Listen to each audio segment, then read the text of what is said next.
Hey, how's it going everyone? Thunderglitcher signing on.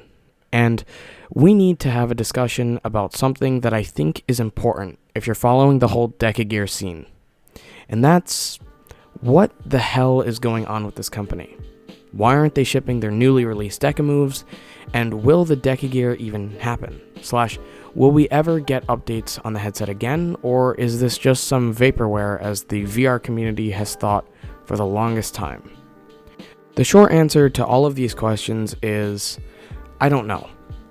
But to have that as a blanket statement would not take into account the countless all-nighters the members of this small VR company have put themselves through to compete with the giants of VR. There's a lot more going on here than any of us really know. And while those that purchased Deca moves recently have been rightfully concerned with how shipping is going, it's important to always have patience when dealing with a company of this size. Yakira put it best. We are a small company. Obvious startup risks are involved. So, what is even happening? Well, on July 18th, DecaGear posted a big update to the DecaGear Discord, addressing the fire Megadodo has been under recently for not having sent out all of the pre-ordered Deca moves by a specific date that was given by DecaGear themselves. In this update, Kelly mentions that the DecaGear team consists of 18 people spread across the globe, constantly working to finish the DecaGear project so that they can deliver a product to lots of VR gamers. She also mentions that the reason the Deca moves are taking so long to be sent out is because each and every Deca move is having a manual quality assurance check by 2 people at the company. Yes, 2 people. This was honestly quite insane to read. Now, I knew Deca was small, but I never could have guessed they were this small of a company. This should put everything into perspective for some, but something still didn't sit well with me. I had to know more.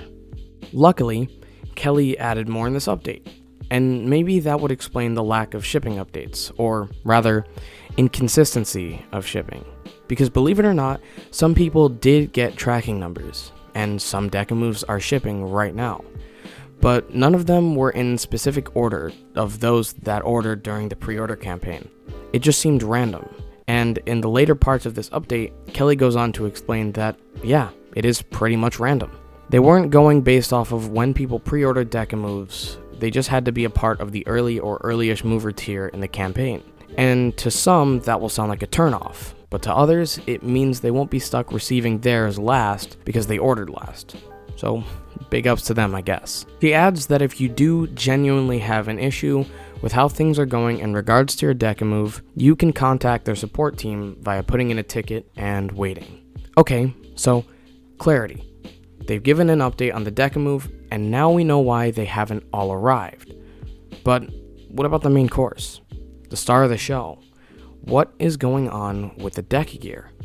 The Deca move is great and all, but it does not nearly stack up to a 2160 by 2160 per eye headset with full facial tracking, full finger tracking, and optional wireless. What if the DecaGear really is a scam? Stop. Look, I'm gonna be blunt here. If you genuinely do believe the DecaGear is a scam, then you are an actual troll, and I will never, for as long as I live, take you seriously, unless you do some very, very basic research on the DecaGear. From the outsider's perspective, the last update on the headset was January, and that just mentioned a delay, so I understand skepticism in that regard. But there is an entire Discord server containing information that would shut down any Deca scam theory someone could come up with. I'm looking at you, Reddit. YouTubers, game devs, tech review pages, and the like will be receiving Bloggers Edition headsets by the end of August at the latest. Does that scream vaporware to you? Because it doesn't to me. And I can only hope that people like Thrillseeker won't touch on the fact that it's 3D printed for so long in the reviews, even going so far as to question if final production units will have similar build quality, because that really lends credibility to Deca for sure. The DecaGear 1 will release. That is not a question. When, or how many, or even how good it is, or hell, even its longevity in the market are all questions we should be asking. But these questions will have their inevitable answers in due time. that time being when, reviews come out.